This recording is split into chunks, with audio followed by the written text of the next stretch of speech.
Alors, du coup, aujourd'hui, on va continuer avec les différences finies. Est-ce qu'il y a des questions jusque-là?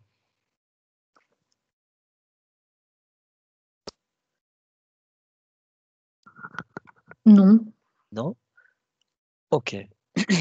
Donc, je vous rappelle rapidement un petit peu le principe. Donc, la dernière fois, on avait commencé à voir des modèles d'équations dérivées partielles. Et on avait vu que les équations dérivées partielles, justement, sont donc des modèles déterministes. Ok, c'est-à-dire qu'il n'y a pas d'aléatoire. Ce sont des modèles continus, c'est-à-dire qu'on cherche des fonctions.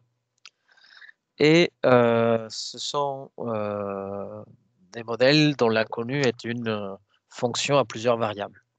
Et comme elle a plusieurs variables, eh bien, il y a différentes directions dans lesquelles on peut dériver. Et donc, on avait vu qu'il était important de savoir approcher numériquement les solutions de ces équations pour les applications. Et donc, typiquement, on a essentiellement, pour nous, hein, deux cas. On va avoir les cas des modèles stationnaires, c'est-à-dire où il n'y a pas de dépendance en temps. Il y a des modèles d'évolution. Okay. Ensuite, par rapport à ça, il y a des modèles qui sont un peu classiques. Okay. Donc, par exemple, dans le modèle stationnaire, on va avoir des choses comme l'équation de Poisson, qui est moins laplacien de U égale F.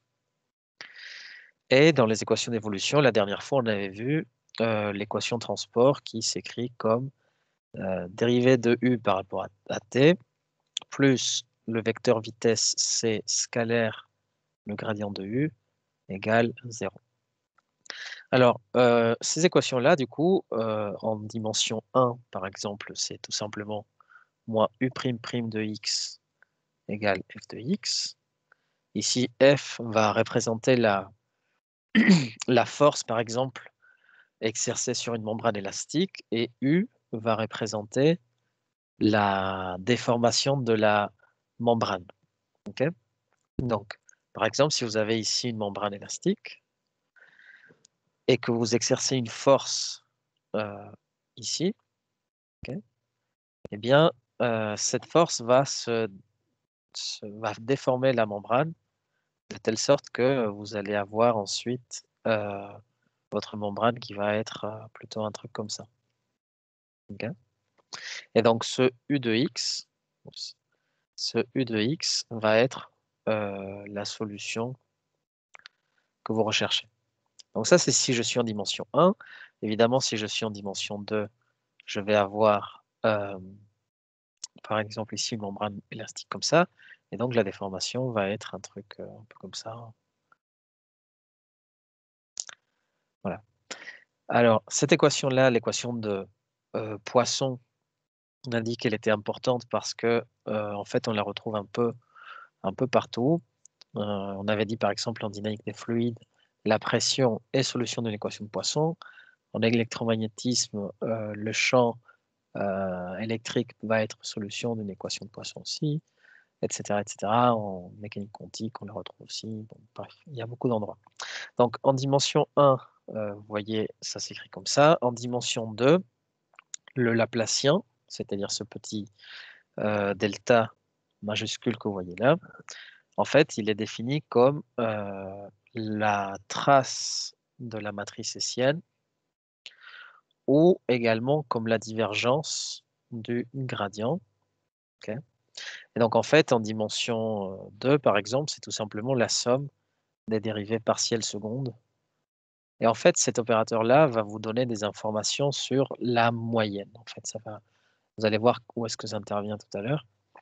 Et donc, du coup, par exemple, en dimension 2, l'équation de Poisson s'écrit moins Laplacien, c'est-à-dire moins ce terme-là, de U. Okay. je dérive 2 fois par rapport à x ma fonction u, plus 2 fois par rapport à y, d'ailleurs là je me suis trompé, ça c'est un y, y égale f de xy. Okay, donc ça c'est en dimension 2. Vous pouvez continuer à en rajouter des dérivées secondes et du coup trouver le cas dimension n. Okay. Et ce qui est intéressant de ce modèle, c'est que c'est des modèles comment dire, où il n'y a pas le temps, il n'y a que l'espace qui compte. Okay. Donc, comme il n'y a que l'espace, en fait, quand vous déformez votre membrane, vous voyez implicitement tout à l'heure, j'ai dit, comme si c'était un tambour, que la membrane est fixée au bord. Okay. Dire que la membrane est fixée au bord signifie que l'on impose quelque chose qui s'appelle des conditions aux limites, fixées au bord. Donc, on va en fait imposer des conditions aux limites de type Dirichlet. Des conditions aux limites. Dans ce cas, c'est de type Dirichlet. Okay. Donc, de type Dirichlet, ça veut dire que je fixe sur le bord. Donc, ça, c'est le bord du domaine. Je vous avais dit que la notation pour le bord d'un domaine, c'est comme ça. Okay. Dérivée partielle de oméga. Oméga, donc, c'est tout l'intérieur. Hein, c'est tout ça, oméga. Et donc, le bord de oméga, c'est ce contour. Et là-dessus, on va imposer des conditions aux limites. Par exemple, je vais dire que la déformation de la membrane sur le bord est nulle. Ça, c'est des conditions de type Dirichlet. Donc, ça veut dire que U restreinte au bord est nulle. Okay. Alors, qu'est-ce que ça veut dire U restreinte au bord? Bah, ça veut dire que U de xy va être nul pour tous les points xy qui appartiennent au bord. OK? Donc, là, la notion importante, c'est celle des conditions limites. L'équation dérivée partielle vous donne la physique de ce qui se passe, okay, la phénoménologie de ce qui se passe, et les conditions au bord vous traduisent aussi les conditions supplémentaires qu'il y a dans ce phénomène. Donc là, ici, quand je dis, voilà, la membrane, elle est fixée au bord, eh bien, ça se traduit comme ça. D'autres choses, par exemple, si vous interprétez tout à l'heure, quand on fera l'équation de la chaleur, le bord comme, par exemple, en disant, voilà, la température extérieure, elle est fixée à 0 degré, okay, ou elle est fixée à 30 degrés. Si vous voulez étudier les échanges thermiques, par exemple ici à l'Energy Lab, eh bien, on doit simuler l'équation de la chaleur sur la géométrie de l'Energy Lab et donc du coup résoudre une équation dérivée partielle comme ça, où en plus il y a la radiation solaire, les échanges conducto-convectifs. Bon, il y a plus de termes, mais l'idée est la même. Il faut imposer les conditions au bord, qui sont par exemple la paroi extérieure est en contact avec la température ambiante fixée à 10 degrés par exemple en ce moment. Voilà. Okay, donc ça c'est sur la partie stationnaire. Ensuite, sur la partie évolution, on a vu donc déjà l'équation transport, qui est donc une petite équation très simple qui me dit j'ai un profil initial qui peut être en une dimension ou deux dimensions, et ensuite il va se déplacer à vitesse constante c le long d'une direction. Donc là, on avait appliqué des méthodes numériques pour résoudre cette équation dans le cas 1D. Dans le cas multi-D, okay, dimension 2, 3, 4, 5, 10, vous avez le vecteur C, c'est le vecteur des vitesses, scalaire, le vecteur gradient. Et donc, vous allez avoir, en fait, si je précise ce que c'est ce terme-là, vous allez avoir donc un C1 dérivé de U par rapport à X, plus C2 dérivé de U par rapport à Y. Okay, donc voilà, ça c'est... j'ai l'impression qu'il y a un peu de lag, non? Vous m'entendez toujours? Oui. Oui, ça va. Oui, oui. Mais est-ce que... Ouais, là, ça vient d'apparaître sur l'image. Ouais, j'ai l'impression que l'Internet n'est pas très bon. OK. Donc, l'équation d'évolution est donc en dimension supérieure. Ce C scalaire gradient, bah, ça va donner un terme comme ça qui vous dit dans la direction X, j'ai une vitesse de C1, dans la direction Y, j'ai une vitesse de C2, dans la direction Z, j'ai une vitesse de C3, etc. Okay. Bien. Bon. Maintenant, dans l'équation de la chaleur, on va voir que c'est un problème d'évolution. Donc, pour les problèmes d'évolution, ça ne suffit pas de donner uniquement les conditions au bord, les conditions limites, okay, mais il faut en plus imposer une condition initiale pour avoir un problème de Cauchy. Donc là, on va dire ça, on va dire que pour les problèmes d'évolution,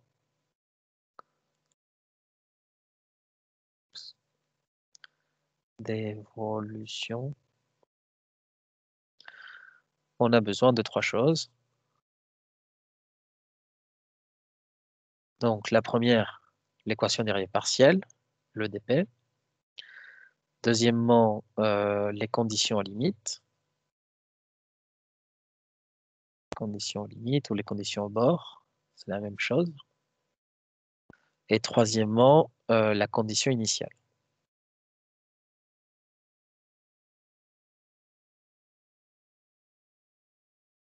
Donc, par exemple, si je prends l'équation de la chaleur, le 1, bah, c'est l'équation de la chaleur, dérivée de U par rapport à T égale dérivée seconde de U par rapport à X. La condition au bord va être par exemple que U à tous les instants de temps au point X égale moins 5 égale à U à tous les instants de temps en X égale 6 égale 12.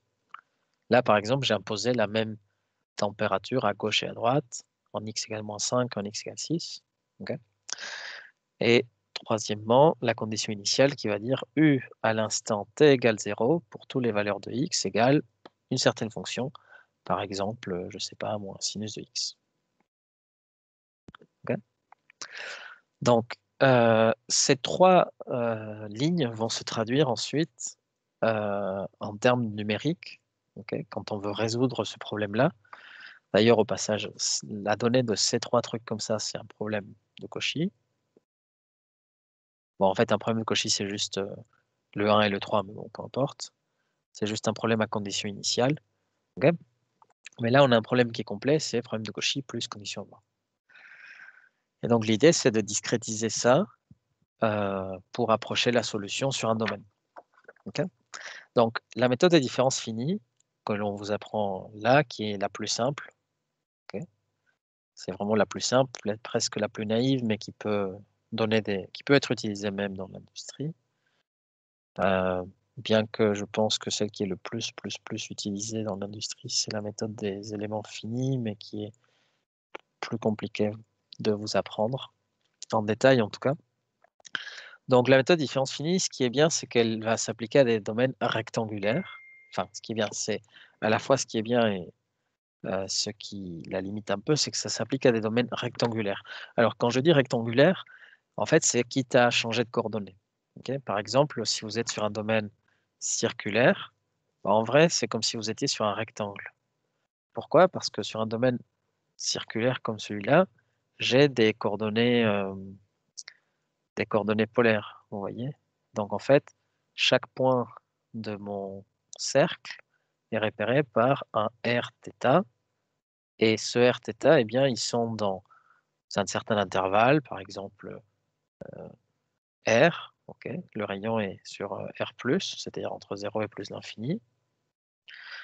Et θ, bah, c'est quelque chose qui est entre 0 et 2π. Okay. Donc, quand vous faites ça, vous obtenez bien un rectangle. Okay. Vous obtenez un rectangle qui est comme ça. Donc, entre 0 et 2π et entre 0 et plus l'infini. Okay, donc, la méthode de différence finie va pouvoir s'appliquer aussi à ce cas, hein, puisque je passe des coordonnées polaires qui sont là à quelque chose comme ça. Bon, mais l'idée, ça reste quand même un peu limité. Oui. Est-ce que vous pouvez aller un tout petit peu moins vite, s'il vous plaît, qu'on puisse prendre des notes? Oui. Qu'est-ce qui t'a manqué du Bah, en coup? fait, j'ai pas la fin du 3. Enfin, la condition initiale, j'ai pas eu le temps. Ah, ah. Merci. D'autres questions en attendant? Oui, Oui, vous pouvez monsieur. donner un exemple de domaine pas rectangulaire? Oui, bien sûr, une cacahuète. Hein, une cacahuète, c'est pas rectangulaire. Ok, merci. Et puis, typiquement, tous les domaines réels sont pas rectangulaires. Ok. Par exemple, si vous prenez ici, je sais pas, une roue de voiture, vous savez, par exemple, les roues Michelin, ils ont beaucoup d'analyses numériques qui développées chez eux. Les roues sont pas rectangulaires. Il y a par exemple, si vous faites des échanges dans les, dans les rivières où vous voulez simuler comment la mer, enfin le déferlement des vagues ou les tsunamis, ce genre de choses, bah, ce sont des domaines pas rectangulaires. Donc en fait, c'est plutôt rare d'avoir des trucs rectangulaires. Ok. Ok, mais on peut pas créer une. Enfin, bon, j'imagine que non, mais des applications de ces domaines vers des domaines plus ou moins. Enfin, j'imagine que plus ou moins ça marche pas. Bah, après, une possibilité, c'est essayer de rectangulariser ceci. Mais le problème, c'est que on perd vraiment souvent la géométrie, elle joue un rôle important. Par exemple, ça peut être à la fois d'un point de vue pratique que d'un point de vue théorique. Des, comment ça s'appelle ça? La même équation, selon qu'elle est posée dans un domaine ou dans un autre, peut ne pas avoir de solution. Ok. Donc, oui, la réponse, elle est dans des cas très limités, on peut s'en sortir, mais de manière générale, non. D'autres questions? J'ai vu qu'il y avait quelqu'un qui avait levé la main, mais je ne sais plus qui. Oui, Derine? monsieur. Oui. Vous parlez des domaines rectangulaires pour la méthode des éléments finis, c'est ça? Non, une Non, différence finie. Les différence éléments finie. finis, justement, permettent de travailler avec des domaines de géométrie quelconque. D'accord, oui. Merci. Mhm. D'autres questions? Non? Ok. Donc là, pour le moment, j'ai fait beaucoup de blabla, hein. C'est pas encore le cours. Pour le cours, je vais aller un peu plus lentement, donc ne vous inquiétez pas. Alors, on va commencer à parler de l'équation de la chaleur et voir les différences finies, les différents modèles qui sont sur l'équation de la chaleur. Ok. Alors, l'équation de la chaleur vient de quelque chose que Fourier a commencé à étudier. Ok. Donc, Joseph Fourier, il a lui-même écrit un bouquin qui s'appelle Traité analytique de l'équation de la chaleur ou de la diffusion de la chaleur, quelque chose comme ça. Et là-dessus, bah, il va en fait dériver, il va construire l'équation qui est connue aujourd'hui sous le nom de l'équation de la chaleur, qui a cette forme-là. C'est dérivé donc de U par rapport à T moins nu dérivée seconde de U par rapport à X carré. Là je suis en dimension 1 égale 0. Okay. Donc là, ici, vous avez ce coefficient-là qui est un coefficient de conductivité.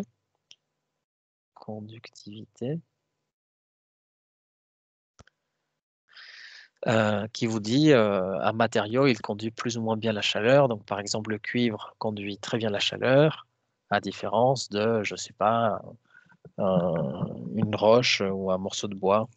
Okay. Donc, ce coefficient de conductivité dépend du matériau. Et pourquoi la dérivée seconde, finalement, traduit le transfert de chaleur? En fait, parce qu'en vérité, la dérivée seconde qui est là, c'est plutôt la dérivée de la dérivée. Et là, on ne comprend pas trop bien, mais en fait, si on regarde le cas en dimension n, en fait, c'est la divergence du gradient. Du gradient de qui? Du gradient de température. En gros, ce que ça dit, c'est que la chaleur se déplace des endroits les plus chauds vers les plus froids. Okay. Donc, si là c'est chaud et là c'est froid, eh bien, l'échange énergétique se fait dans ce sens. Okay, la chaleur va vers les endroits qui sont plus froids. Okay. Et donc, le gradient température, qui est donc ici, va représenter les différences des températures en deux endroits. Et vous prenez la divergence. Donc, la divergence vous dit en gros comment ces vecteurs s'éloignent. Et donc, vous retrouvez le Laplacien, okay, ou la dérive seconde si vous êtes juste en dimension 1. Donc, voilà, la loi de Fourier, la loi de Fick, ça s'appelle aussi la loi de la diffusion. Des endroits les plus concentrés vers les moins concentrés, des endroits les plus chauds vers les moins chauds. Okay, voilà. Donc, cette équation différentielle, on va la discrétiser. Okay, donc, je vais écrire un premier schéma. Okay, dans le cas où j'oublie un petit peu les conditions limites. Okay, pour le moment, j'en ai pas. Donc, je vais prendre ce système, je vais prendre dérivée de u par rapport au temps. Je passe tout d'un côté. Hein. Donc, moins nu dérivée seconde de u par rapport à x égale 0. Et cette équation doit être vérifiée pour tout t et pour tout x dans l'intervalle r plus étoile. R plus étoile, j'aime bien, je pense mettre l'étoile là-haut, croix 0,1 par exemple. Là, c'est 0,1 ouvert, comme ça. Ok, c'est-à-dire que j'ai une barre de métal, c'est l'intervalle 0,1.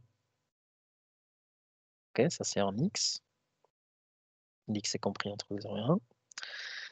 Et le temps, c'est un temps positif. Okay.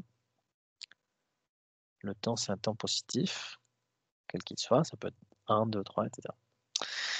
Et donc, j'ai un domaine spatio-temporel, donc ici en x. Et par exemple, si je tire le temps dans cette direction, okay, j'ai l'axe des x et ici, j'ai l'axe de temps qui va de 0 à plus l'infini. Voilà, donc ça, c'est mon domaine spatio-temporel. Okay, c'est cette région-là, qui est, comme vous le voyez, il est borné en x et infini en temps. Donc, je vais rajouter à cette équation une condition initiale, donc qui est u à l'instant 0 pour toutes les valeurs de x égale une certaine fonction. Nous, on a l'habitude de l'écrire u0 de x. Okay, et cette deuxième ligne doit être vérifiée pour tout x dans l'intervalle 0,1. Okay. Donc, on doit discrétiser ce domaine. Donc, ce truc jaune qui est là, c'est mon domaine oméga. Okay. C'est mon domaine spatio-temporel. Et donc, je dois le discrétiser. On va discrétiser oméga. Donc, pour le discrétiser, qu'est-ce que l'on fait? On va couper en tranches, comme ça, en espace et en temps. Donc, ça va nous faire un quadrillage, une grille. Okay. Et donc, pour cette grille, on se fixe un pas de temps, un pas d'espace. Donc ici, le temps d'espace va être delta x.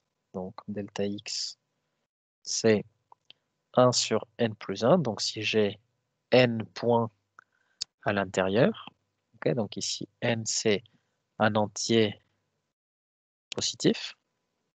Okay, et un pas de temps, delta t, qui va être strictement positif. Okay, donc, delta t, c'est cette distance-là. Et delta x, c'est cette distance-là. Donc là, pour le moment, je fais tout à pas constant. C'est-à-dire que tous les pas en x sont les mêmes, tous les pas en temps sont les mêmes. Évidemment, on peut plus tard faire des pas adaptatifs, faire des pas qui ne soient pas partout pareils. Et donc, voilà. Okay. Donc, comme vous voyez, dans ce domaine, il y a des nœuds. Okay. Ce sont les intersections de ces droites grises.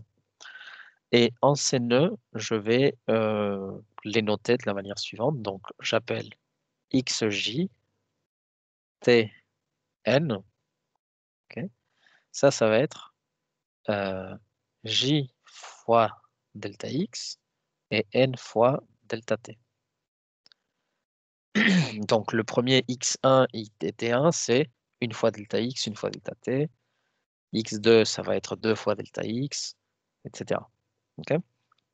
Et enfin, comme vous l'aviez déjà vu l'autre fois, je vais noter UJN, okay, la valeur d'une solution discrète approchée au point TNJN. Okay.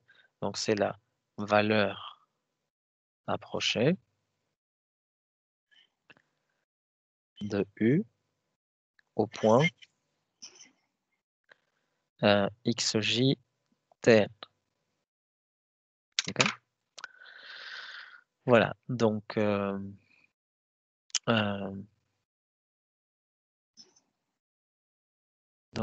qu'est-ce que je disais? Voilà, ça c'est bon. Et enfin, la condition initiale, ben, on la connaît. Okay, donc la condition initiale, elle est donnée où sur ce schéma? Elle est donnée quand t égale 0. Donc elle est donnée ici, sur cette région rose. Okay, donc là, ici, on a la condition initiale, la U0 de x. Okay. Et donc, comme je connais la condition initiale et que ça représente quand il n'y a pas de temps, c'est-à-dire quand n égale 0, je connais donc les UJ0. C'est-à-dire c'est U0 en XJ.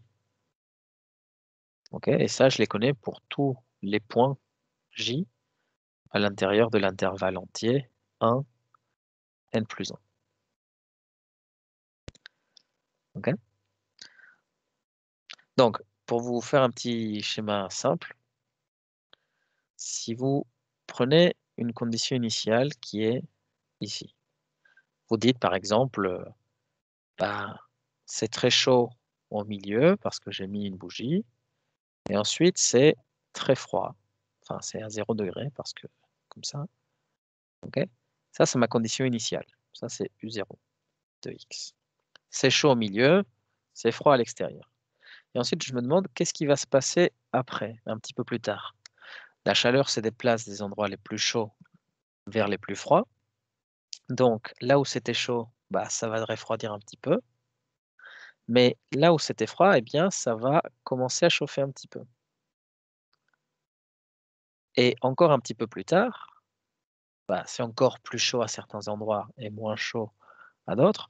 Donc là où c'est chaud, la chaleur s'échappe pour essayer d'aller vers les endroits les plus froids. Et là où c'est froid, bah, ça se réchauffe un petit peu.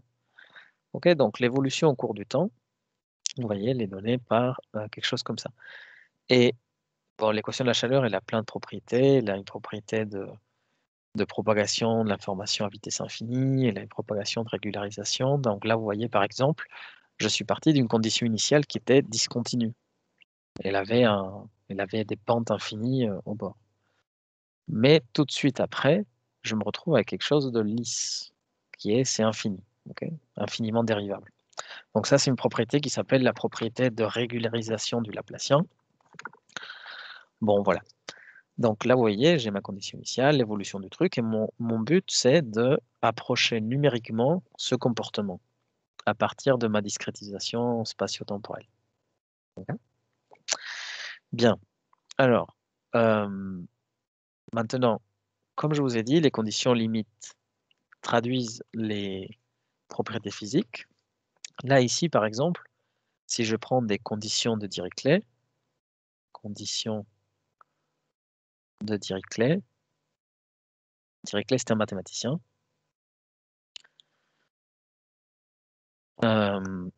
qui, en fait, ce sont des conditions qui imposent la température aux extrémités. Donc là, ici, je dis que la température à tous les instants de temps en x égale 0, donc le bord gauche va être égal à, je peux les prendre différentes, hein, mais pour simplifier, je vais les prendre égales sur les deux côtés. Je vais dire qu'elles sont à 0 degré. Okay, donc vous fixez la température à ces endroits-là. Et ces conditions initiales vont se traduire en termes numériques en disant que U en 0, donc en x égale 0, pour tous les instants de temps n, va être égal à U à l'instant pardon, au point n plus 1, le dernier point, pour tous les instants de temps n égale 0. Et donc ça, c'est vrai pour tout petit n dans n. Okay. Donc, les conditions au bord, ici, sont de type Dirichlet. Sur la fonction, elles s'écrivent comme ça, en disant je fixe la température à gauche et à droite égale à 0 degré. Et sur nos schémas de différence finie, ça va signifier que U0n est égal à Un plus 1, n, pour tous les instants de temps, n égale à 0. Okay. Bien.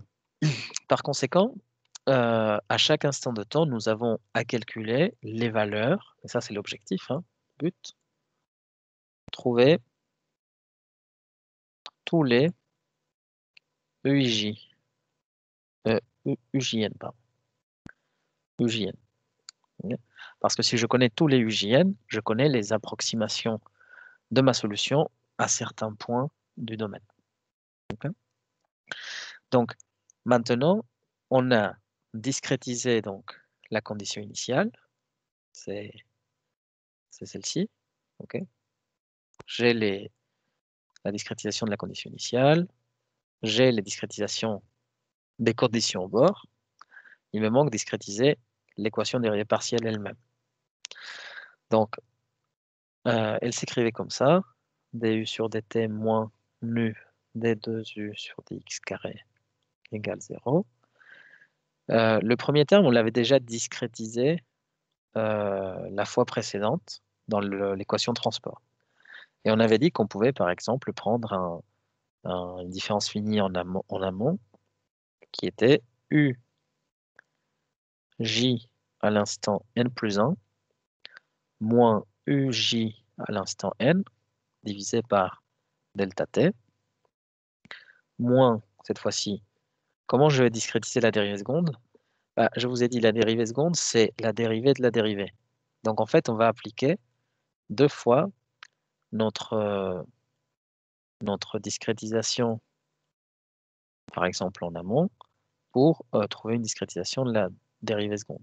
Monsieur, Donc ici, oui, juste, il y a un truc que je comprends pas. C'est quand qu'on remplace delta U par delta U sur delta T par directement le pas? delta U sur delta T. Par le pas H, par exemple. Non, delta, il n'y a pas de delta U, il n'y a que delta T et que delta X. Non, mais là, la dérivée, vous aviez dit la dernière fois que la dérivée, c'était le pas. Non, la dérivée, c'est pas le pas. La dérivée, c'est la fonction que à une fonction associée le coefficient directeur ou la tangente. Ok. Ok, mais du Donc, coup, le pas, il oui. intervient quand? Dans la formule? Bah, le pas, c'est ça, hein, le pas. Je sais, tu appelles bien le pas delta T et delta X? Il y a un Oui. pas en espace et un pas en temps. Il y a deux pas. Ok, Lequel des d'accord. deux tu parles? Du pas delta T. Ok. Ok. C'est quoi ta question sur delta T? En fait, je croyais que le pas delta T, il fallait le remplacer directement par delta U sur delta T. Par La delta U ligne, sur delta T? la Il n'y a pas ligne de au-dessus. delta U, hein.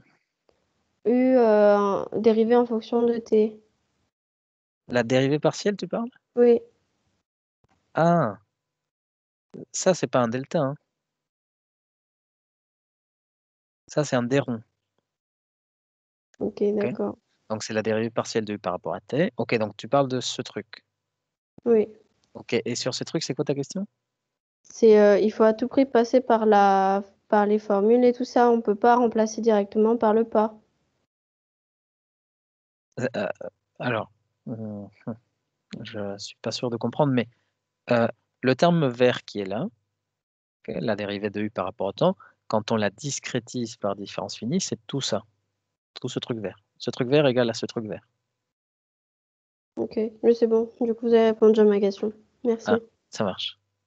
Ok. Et maintenant, le truc orange qui est là, on va le remplacer par un autre truc orange qui est là. Okay, qui est du coup l'approximation par différence finie de la dérivée seconde. Alors, cette approximation par différence finie, elle est en espace, donc c'est du delta x, donc il faut qu'il y ait ici delta x. Comme elle est d'ordre 2, il y a un delta x carré en bas. Et ici, c'est moins uj moins 1 n plus 2uj n moins uj plus 1 n. Et tout ça égale 0. Okay. Alors là, regardez, c'est intéressant de voir où sont les points. Donc déjà, on va les tracer un petit peu sur un diagramme. On Donc, avait il manque le mu, non? Enfin, le nu, oui, le nu. Donc là, ici, vous avez en temps, je le mets ici, le temps. Ici, je mets l'espace. Okay. Donc, quelque part, vous êtes au point J, ici, et quelque part, vous êtes au point N. Donc, la dérivée en temps fait intervenir la différence finie en temps. Donc, n plus 1. Et donc, en connaissant uj n plus 1, okay, donc c'est-à-dire ici, ça c'est uj n plus 1. Pour calculer la dérivée, je vais faire celui-là moins celui-là, le ujn. Hein, donc, c'est ces deux-là, pour la dérivée en temps. D'ailleurs, je vais la mettre en vert. Ça, c'est la dérivée en temps. Maintenant, si on fait la même chose, mais avec le truc spatial, okay. Donc cette fois-ci en espace, vous devez avoir j, j-1 et j plus 1. Okay. Donc le n plus 1 là, on s'en moque. Et la dérivée seconde, vous voyez, elle fait intervenir ces trois points qui sont ujn, c'est trop petit, je vais faire un zoom pour l'écrire bien. Je vais diminuer un petit peu ça, voilà. Ça c'est ujn, ça c'est uj plus 1 n, et ça c'est uj-1 n. Voilà. Et donc ces gens-là sont orange. Okay. Donc la dérivée en temps nécessite ces points, la dérivée en espace nécessite ces points. Quand on fait le mélange des deux, okay, c'est-à-dire que on va superposer les graphiques, comme ça. Bon, j'arrive pas trop, mais bon, vous avez un peu l'idée. Vous voyez quels sont les points dont on a besoin. Okay. Et vous voyez, on a besoin de cette petite croix, comme ça. C'est une sorte de T, hein, comme ça. Donc ici, il y a le UJN plus 1. Là, il y a le UJN, UJ plus 1, N et UJ moins 1, N. Donc, ce schéma qui est là, ce schéma qui est un schéma explicite, donc ça, vous pouvez le noter. Ça, c'est le schéma explicite. On va voir plus tard pourquoi. Nécessite de ces points-là. Okay. Alors, comment on va faire pour résoudre l'équation? Rappelez-vous de qu'est-ce que l'on connaît, quelles sont nos seules certitudes. Nos seules certitudes sont d'un côté la condition initiale, c'est-à-dire quand t égale 0, hein, le truc rose de tout à l'heure, c'est cette barre qui est là. Je connais ma condition initiale. D'autre part, on connaît les conditions au bord, par exemple en 0 et en 1. Ça, ce sont nos seules certitudes. Et on vient de voir que chaque point qui est là, donc là ici, ce sont les points de la condition initiale. Okay. Et là ici, ce sont les points donnés par les conditions au bord. Ceux-là, je les connais. Ils sont donnés au départ, dans la solution du problème. Au départ. Ensuite, mon but, c'est de récupérer tous les autres, ceux qui manquent. Okay. Donc, pour récupérer ceux qui manquent, par exemple, comment je fais pour récupérer le premier qui est là? Eh bien, j'utilise le petit truc en T dont on a parlé. Hein, parce que pour connaître ce point-là, je dois utiliser les trois précédents. Est-ce que je les connais? Oui. Vous voyez, je les connais. Ils sont en couleur. Ensuite, je vais pouvoir me déplacer au suivant. en suivant, en suivant, en suivant, en suivant, en suivant, en suivant. Et comme ça, j'aurais gagné tous les gens qui sont là. Donc ceux-là, je les connais. Ok, maintenant. Mais comme je les connais maintenant, tac. Comme je les connais maintenant, je vais pouvoir passer à l'étape suivante. Hein, ces gens-là, maintenant c'est check, on les connaît. Et mon idée, c'est d'avancer en temps. Donc maintenant, je veux les valeurs suivantes. Eh ben, est-ce que je connais ceux-là? Oui, oui, oui, je les connais tous. Touc, touc, touc, touc. Et donc, je me gagne une ligne. Ensuite, je refais, tac, tac, tac, je gagne une ligne, je gagne une ligne, et ainsi de suite. OK? C'est un peu clair la façon de procéder. C'est grâce au fait que l'on a conditions initiales et conditions limites que ce schéma, dans la manière où il est écrit et en fonction des points dont il fait appel, permet en fait de retrouver tout le monde. Tout le monde, c'est-à-dire que je gagne ligne par ligne ici, et à la fin, je connais tous les points. Okay? Alors, comment à partir du schéma, on fait ça? Eh bien, vous prenez le schéma, copier, et ensuite, vous allez isoler le futur. Donc, c'est quoi le futur dans ce schéma? Eh bien, c'est lui. C'est le point qui a du n plus 1. C'est le futur, c'est le n plus 1. Donc, je veux le connaître à partir de ce schéma, donc je l'isole. Okay? Donc, si je l'isole, qu'est-ce qui me reste? Il me reste que UJ n plus 1 est égal à tout ce terme-là, okay, qui passe de l'autre côté, avec un signe plus. Il va y avoir du delta t qui était en bas qui va venir taper le truc. Donc là, ça se multiplie par delta t. Ok, vous voyez, là, il y a le delta t. Et enfin, on rajoute le UJN. Donc, le UJN était là, on le retrouve là. Le delta t, il était là, on le retrouve là. Et tout le reste, on va le mettre en gris, ben, il est de l'autre côté. Okay, bon, donc ce schéma, c'est un schéma explicite parce qu'en fait, je peux trouver directement le rouge. Je peux avancer directement en temps. Il suffit juste d'isoler tout. Et grâce au fait que je connais ma condition initiale, c'est-à-dire que je connais UJ0 pour tout J, et que je connais mes conditions au bord, c'est-à-dire U0, N, et UN plus 1, N pour tout N, je peux calculer tous les UJN. Okay, donc, d'un point de vue informatique, cette fois-ci, d'un point de vue informatique, comment on met en place ça?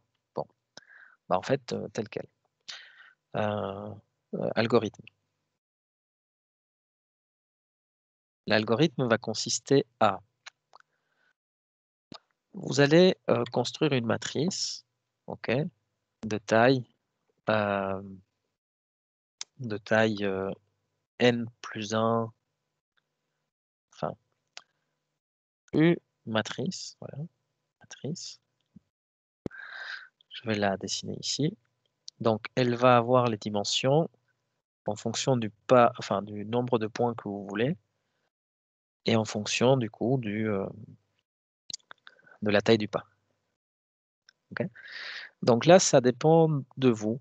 Soit vous décidez de mettre X en ligne, soit vous décidez de le mettre en colonne. Ça n'a pas trop d'importance, il faut juste choisir un ordre.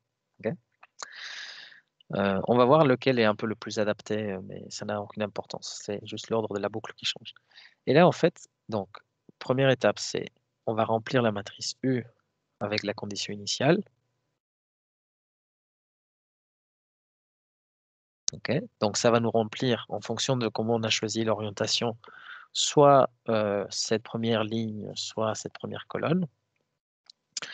Ensuite, les conditions en bord.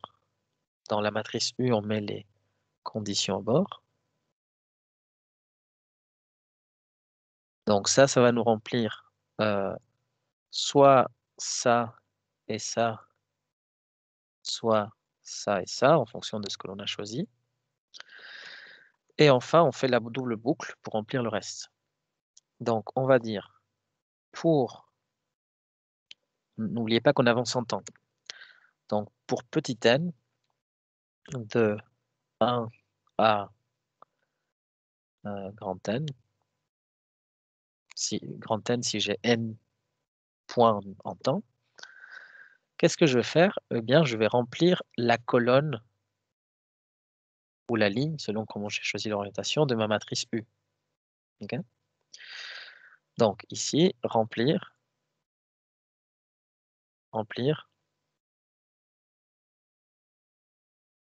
U, J, N plus 1. Ok. Voilà. Bon, mais quand on dit remplir U, J, N plus 1, lui-même, c'est une boucle sur J. Donc ça, c'est pour J de 1 à M. Si j'ai M point d'espace, ben en fait, j'utilise mon schéma. Je dis U, J, N plus 1 égale schéma. Hein? Et enfin, je termine ma boucle ici. Donc, ça me remplit ligne par ligne ou colonne par colonne. Et ici, je termine ma boucle en temps.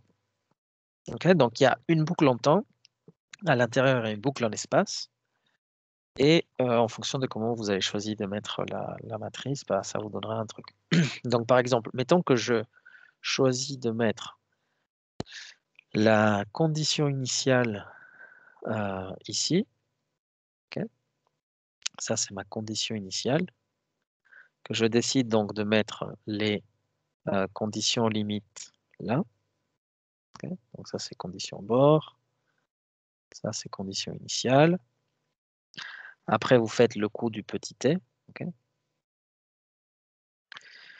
Et vous allez remplir ligne par ligne. Okay. Donc la boucle en temps vous permet d'avancer au temps suivant. Et vous voyez qu'au fur et à mesure que je déplace là mon curseur, au fur et à mesure que la ligne se remplit, bah, en fait, c'est la boucle en J. Okay. Bah, je vais mettre cette partie-là en vert pour que ça soit en accord avec les couleurs. Voilà. Cette partie verte, c'est la boucle en espace. Okay. Et la boucle en temps, bah, voilà, c'est le fait d'avancer de ligne à ligne. Okay. Est-ce que c'est clair pour tout le monde? Il y a des questions là-dessus?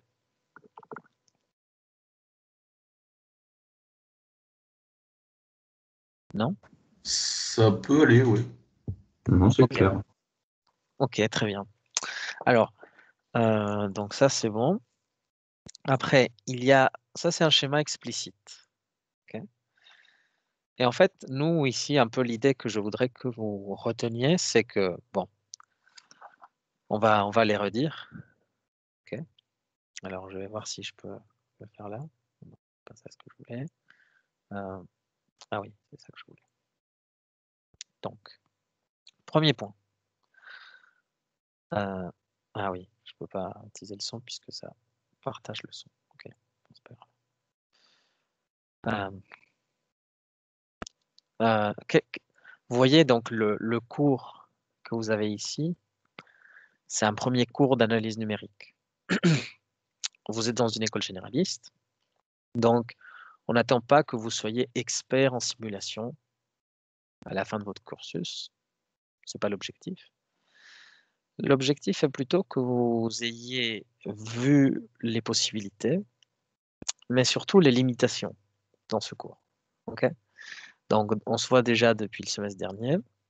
Et le semestre dernier, du coup, on a vu les systèmes. On avait vu que une façon d'aborder la réalité, en tout cas en ingénierie, c'est de voir les choses comme des systèmes. Okay. Par exemple, l'Energy Lab, okay, il est composé d'un système électrique, d'un système d'aération, d'un système thermique, etc., etc. Votre corps, il est composé d'un système respiratoire, circulatoire, sanguin, immunologique, nerveux. Et en fait, il y a des connexions entre eux, système hormonal, okay, qui va réguler plein de choses. Et l'idée, donc, c'est que vous pouvez conceptualiser ces objets en tant que système et donc des équations mathématiques. Ces équations mathématiques, donc, sont des objets idylliques. C'est des objets qui n'existent pas dans la réalité. C'est une approximation de la réalité. Okay, donc ça, c'est une chose importante. Ce n'est pas la vérité, ce sont juste des approximations conceptuelles. Ensuite, sur ces approximations conceptuelles, on va essayer de valider que c'est un bon modèle ou pas. Et si jamais c'est un bon modèle, on va essayer de résoudre l'équation en question. Parfois, c'est impossible. Okay, et la seule façon de faire, c'est de l'approcher sur un ordinateur de manière numérique, okay, en fonction de ce que l'on souhaite faire. Et quand on veut approcher un problème comme ça sur l'ordinateur, quelque chose qui nous limite de manière importante, c'est la source d'erreur, hein, puisqu'on va discrétiser un modèle qui lui-même était déjà une approximation. Mais bon, on va discrétiser le modèle, l'équation différentielle. On va introduire donc des erreurs numériques. Ces erreurs numériques vont pouvoir se propager selon le schéma que l'on choisit, c'est-à-dire que la méthode de résolution pour la même équation va avoir un impact. On l'avait déjà vu avec la méthode d'Euler, Runge-Kutta, qui était d'ordre différent. Donc, on n'a pas le même prix à payer, on n'a pas les mêmes retours sur l'investissement. Et en fonction de ce que l'on veut faire, il y a des compromis à faire. La méthode d'Euler, elle est simple, mais peu précise. La méthode de Runge-Kutta, elle est plus précise, mais plus chère en temps de calcul. Okay, là, ici, c'est la même chose. Il y aura des méthodes explicites qui vont, comme on vient de le voir, donner directement l'évolution en temps. Et il y aura d'autres méthodes plus difficiles, puisque ce sera des équations explicites. Pour la même équation différentielle, hein, pour la même équation de la chaleur, on peut positionner un schéma implicite, et sur ce schéma, eh bien, ça va être plus cher, puisqu'on va devoir résoudre une équation. Okay, mais ça aura l'intérêt d'être en fait stable indépendamment des valeurs de delta t et delta x. Alors, donc, les sources d'erreur sont la discrétisation, la méthode elle-même. Okay, on peut avoir des limitations matérielles. Bon, ce n'est pas du tout votre cas puisque c'est des équations très simples, mais si vous travaillez à la NASA, il faut avoir des ordinateurs qui vont en conséquence. Okay, tout ça. Donc, gardez ça en tête. Alors, bon, il faut faire un petit peu de programmation aussi, mais à chaque fois, bon, c'est souvent à caractère plus pédagogique pour que vous développiez. Vous voyez, l'informatique, elle est extrêmement entêtée. Si tout n'est pas parfait, ça ne voudra pas compiler. Donc, il faut être hyper rigoureux, il faut mettre des points-virgules où il faut mettre les parenthèses comme il faut, etc. Donc, débugger, ça prend beaucoup de temps. Voilà. Alors, donc, ce schéma, c'est un schéma explicite. OK. Je vous ai montré un petit peu ici comment faire la partie algorithmique. L'idée, ça serait que vous essayiez de résoudre l'équation de la chaleur là, sur votre ordinateur directement, en appliquant cette chose. Okay. Alors, je vais vous envoyer le lien en PDF. Laissez-moi voir comment on fait ça. Citrix ne fonctionne pas, nous dit une collègue. Bon, c'est... on va, si Citrix ne fonctionne pas, on va laisser la partie informatique à une autre séance alors. C'est pas grave. Alors, où est-ce que je suis? Ah oui, j'étais pas là, j'étais là. Ok. Donc, bon, quand Citrix marchera et que vous aurez l'occasion de vous mettre sur MATLAB, vous essayerez d'appliquer cette méthode, okay, de la coder vous-même et de voir, en fait, de retrouver ça, ce dessin qui est là. Vous allez essayer de le retrouver. Okay, mais à partir de l'ordinateur est beaucoup plus joli. C'est assez joli la solution de l'équation de la chaleur. Bien, donc là, il faut dire un truc sur les schémas. Donc, schéma explicite. versus schéma implicite. Alors, je ne vous ai pas encore montré ce que c'est, mais c'est pas grave, c'est juste pour faire une table. Alors, le schéma explicite, c'est comme celui qu'on vient de voir. En fait, on a UJN plus 1, on a le futur directement. Donc, ça confère une sorte de facilité. Okay, c'est assez facile. Mais il y a un gros défaut. Okay, qui est que ces schémas sont conditionnellement stables. Conditionnellement stable. Ça veut dire quoi? Ça veut dire qu'en gros, vous ne pouvez pas choisir delta t et delta x comme bon vous semble. En fait, si vous voulez converger vers la solution, il va y avoir une inégalité à respecter. Cette inégalité s'appelle inégalité de CFL. Okay. Alors, qu'est-ce que c'est la CFL? En fait, c'est une inégalité. Okay. C'est-à-dire c'est une inégalité mathématique qui fait intervenir le pas delta t et delta x, qui est une condition nécessaire à la convergence du schéma, okay, la stabilité du schéma. Si vous ne respectez pas la CFL, vous ne risquez pas de trouver la bonne solution. Okay. Donc CFL, en fait, ce sont les initiales de 3 mathématiciens, Courant, Friedrich et Lévy. Okay. Chaque équation, chaque schéma va avoir ses conditions de CFL différentes.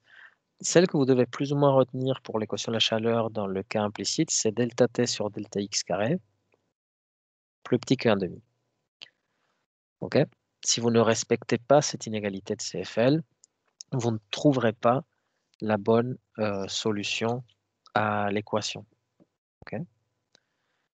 Donc, c'est très important de respecter ces conditions de CFL. Comment on trouve les conditions de CFL? Ben, c'est pas vraiment dans le programme, mais l'idée qui est derrière, c'est de l'analyse de Fourier. En fait, on appelle ça l'analyse de la stabilité L2. Ça, on utilise la transformée de Fourier discrète.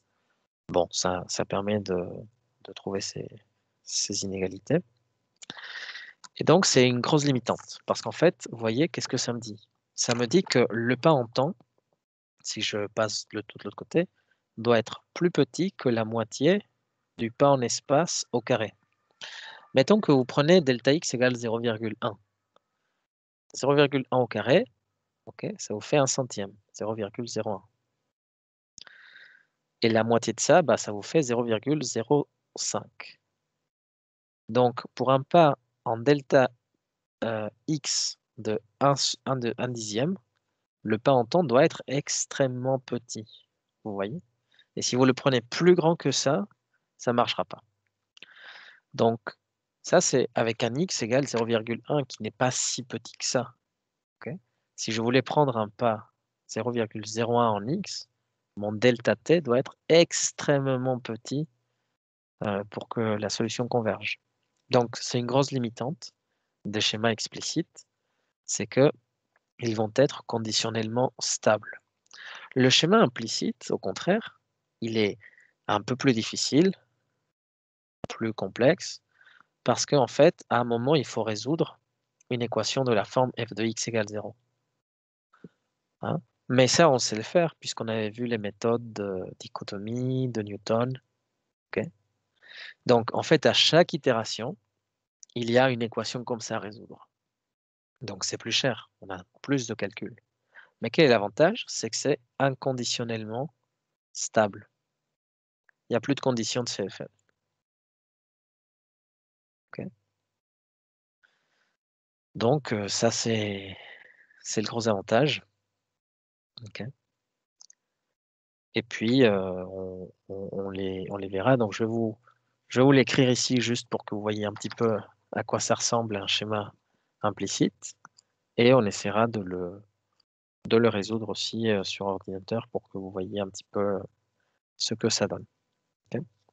Bon, donc le schéma implicite pour l'équation de la chaleur, c'est celui-là.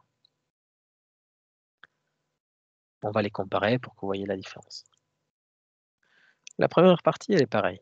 Donc, vous avez UJN plus 1 moins UJN sur delta T moins nu. Ensuite, ici, vous avez... alors, d'ailleurs, est-ce que j'avais mis un moins ou un plus? J'avais mis un plus, oui, c'est bon. Là, regardez, là, c'est un moins. Là, ça reste aussi un moins, mais en fait, en fonction des coefficients qui sont moins, plus, moins ou moins, il faut changer un moins. Donc là, ici, c'est normal qu'il y ait un plus. OK? Là aussi, il y a un plus, du coup, parce que les coefficients sont dans cet ordre-là. Ici, vous avez moins UJ moins 1 n plus 1 plus 2UJ n plus 1 moins UJ plus 1 n plus 1 divisé par delta x carré égale 0. Okay. Donc là, ce que vous voyez, c'est que le futur, il est où? Le futur, il est là. Je vais prendre ça plus grand. Le futur, il est là.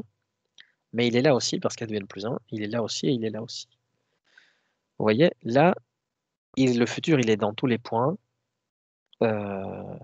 Et nous, il faut qu'on passe du passé au futur. Ok, donc là, en fait, c'est une équation implicite. Il faut trouver cette valeur. Et donc, pour trouver cette valeur, ben, en fait, on va pouvoir l'écrire de manière matricielle. Il va falloir inverser une matrice. Okay. C'est-à-dire que vous allez prendre tous les points U, J, hein, je mets un U grand U parce que c'est un vecteur, n plus 1, comme étant, en fait, une matrice qui multiplie ça égale U, JN. Ce schéma va pouvoir s'écrire de manière matricielle comme ça, avec des vecteurs. Et si vous voulez le futur, donc ce vecteur-là, eh bien, vous devez multiplier par un inverse ça. Donc, vous avez une équation à résoudre. Okay. Là, ici, elle est linéaire, donc en fait, c'est une équation matricielle. Mais si on avait un truc non linéaire, eh bien, ce serait une équation non linéaire vraiment de la forme f de x égale 0. Okay. Bon. Et donc, voilà, le schéma implicite, il a son avantage. Ça suppose plus de temps de calcul, plus de difficultés parce qu'il faut résoudre cette équation matricielle. Mais en MATLAB, ça se fait très simple. Mais voilà. OK. Alors, est-ce que vous avez d'autres questions?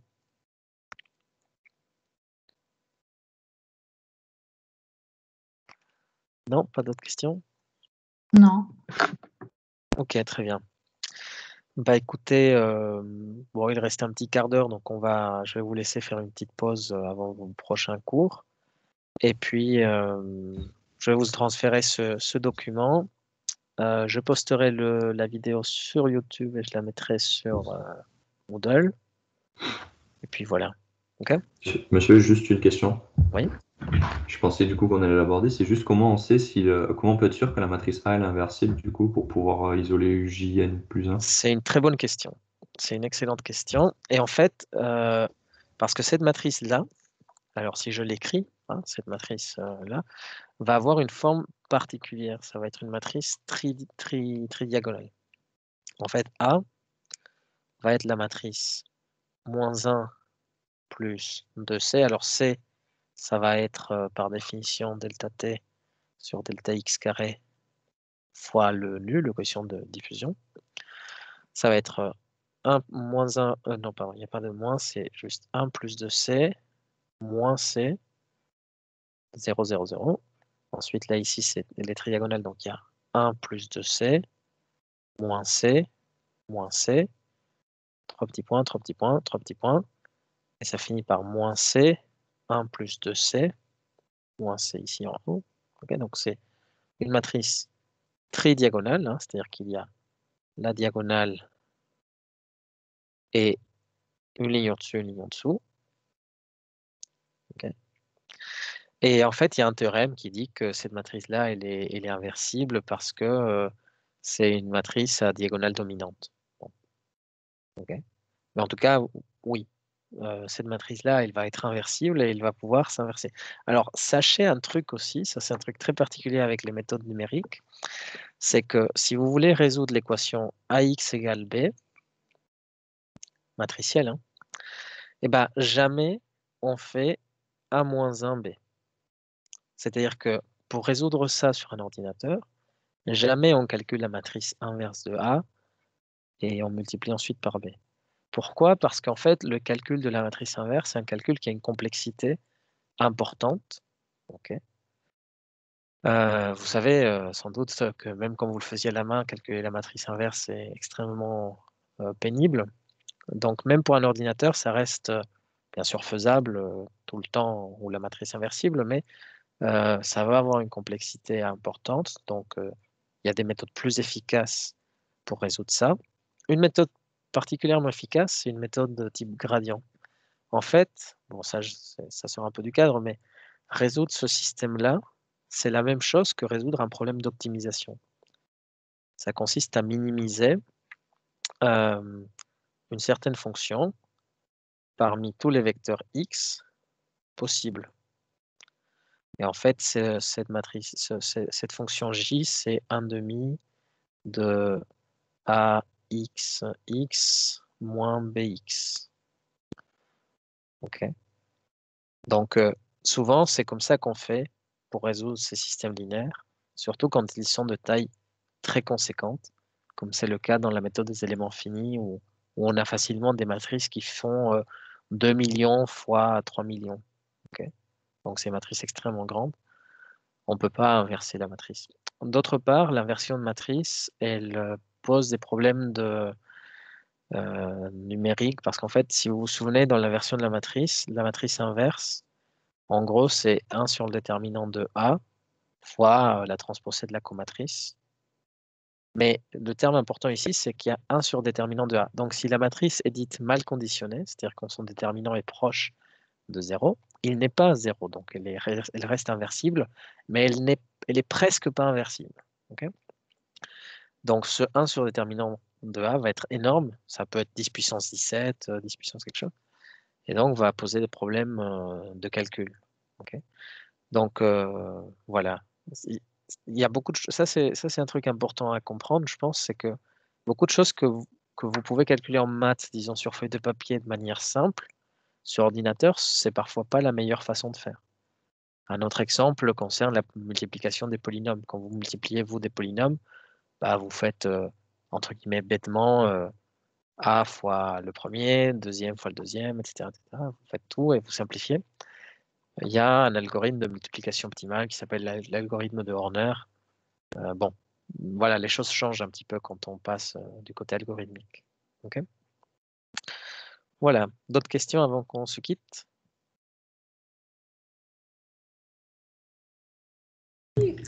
Pas tout bon. Ok, bon, bah, écoutez, je vous souhaite une bonne après-midi et à la prochaine fois. Merci, au revoir. Merci beaucoup. Au revoir. Merci, bonne journée. Bonne journée, au revoir.